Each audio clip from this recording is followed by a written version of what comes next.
way to play with paper. I hope you're having a good day. Today's video is going to be about using our scraps because it's a scraps to embellishment video. If it is your first time here, I take my scraps and I use my tools, my dies, my stamps, my ink, all that good stuff. Glue. Of course we need glue, right?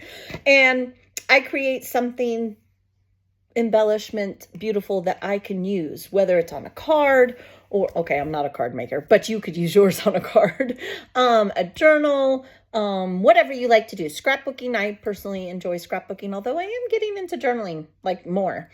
And then it's not in the trash. I'm not hoarding those scraps, and I'm using my beautiful paper, and I'm creating and spending less. I really do spend less. I very rarely buy ephemera anymore. It's very rare. So I hope it inspires you. I say we turn this camera around and we get started. Right, you guys, let's get started. So as I said, this is the Knotty Pine swap over on the Facebook group, and I do hope that you will come join. Basically, we are doing anything with the wood grain, right? You need to use wood grain. It is a partner swap though. It's the captain swap for the month over on Facebook. And if you want to participate, we would love to have you. You got to join Facebook though, Ginger's Corner. So you have to create a title. You have to create 2 matching embellishments, and then you have to create a journal block. So I'm just going to get started and show you what I've come up with. I have made these trees more than once. Okay, let me show you the die set. Oh, Mr. Charlie, he's over here sniffing around. We can't trust Mr. Charlie. All right, so these are the trees that I have already die cut and made.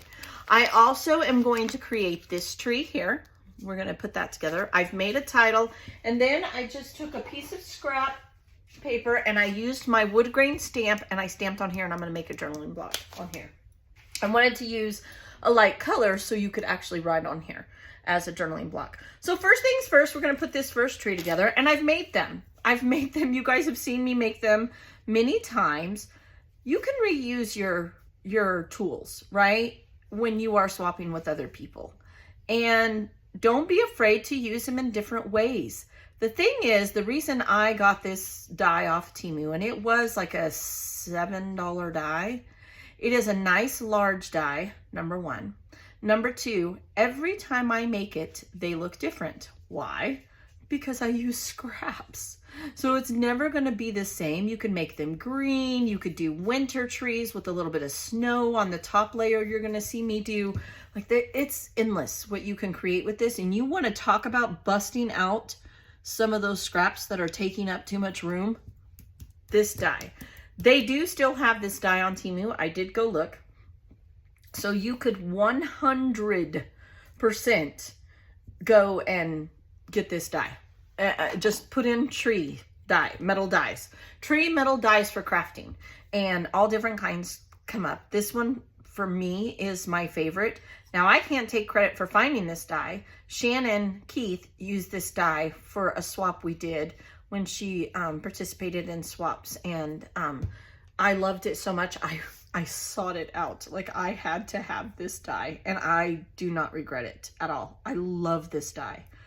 It is so pretty, and you can do it, like I said, you could do Christmas, you can do all different kinds. Winter, spring, like, it's never ending. I did ink each piece before I sat down to record, and I do recommend that because you're doing layers of paper, and one of the best ways to give an embellishment an extra lift is inking. And it's so easy. Time consuming sometimes, I'm not gonna lie to you. Sometimes it is time consuming, but it truly is it just adds so much to your embellishment. Okay, so then there's that. And then last but not least, we're gonna put this one on here. And one of our trees is made, so this would be one embellishment. Is that not just so pretty? Beautiful fall trees. We're in that time of year, so by the time this is seen, I'm making this in September. Hopefully, it should be, I think November is when this swap is. I don't know, you guys. I don't know anymore. I don't know what anything is anymore.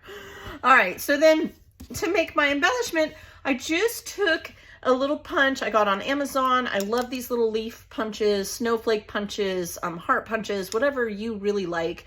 My moose punch comes out of this. I have all those on my Amazon, but you can look them up yourself. Like you don't need my little neck of the woods to do it. And I'm just going to do a few on here, like the leaves, you know how they fly around in the movies. I think once I saw leaves do that, but most of the time, no. You don't see them do that, but that's okay. Go there, and let's put a brown one on there. Maybe if I can pick it up. Just like they're swishing around in the wind. And there's my journal block, 2 layers. And actually, there's more than 2 layers on here. There's 2 layers of paper, but I have stamped and I have inked the edges. There's actually 3 layers. We've got second paper, we've got the stamping and the inking. So this is a 3-layered embellishment block, journal block. I can't talk today, y'all. I can't talk any today. What's new? What's new? All right. Now this is my title and it says In the Woods. I did cut this out on my Cricut, but you could use your alphas, you could use letter dies, whatever you want to do. I pretty much have resorted to 9 out of 10 times. That's how I am making my, you know, I'm going to do it my fast way. The tweezers just take too long. You do have to kind of be careful not to get too much glue on here, but this is just so much faster. Anyway, you can make a title in many, many different ways. You could stamp a title, fussy cut it, and then ink it. Like there's so many different ways you could do it.